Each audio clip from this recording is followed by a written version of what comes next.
The man was about to play with the homeless man, but he got caught. Within seconds, the homeless man gave in, but the man wasn't going to let him go. He called for more partners. The next second,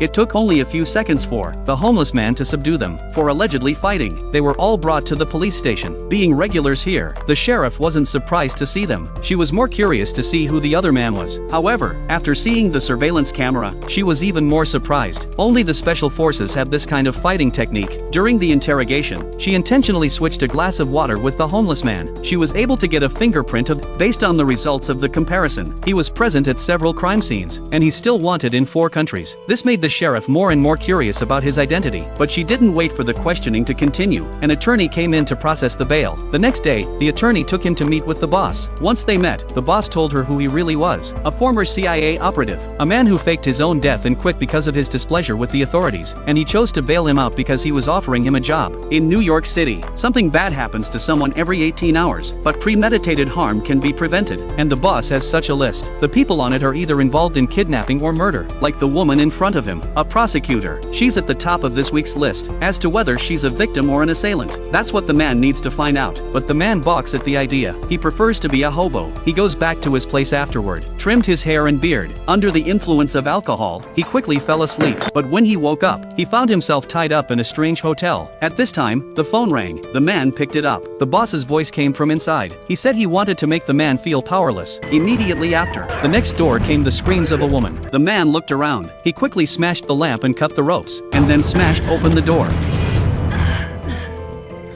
All of this is just a ploy by the boss. Feels that he has been tricked. He immediately asked for an explanation, but the boss said that this is a real recording made 3 years ago. A woman was brutally murdered in this room. He knew about it, but he was too late to save her. The man thinks twice about the photo. Eventually, he accepts the invitation.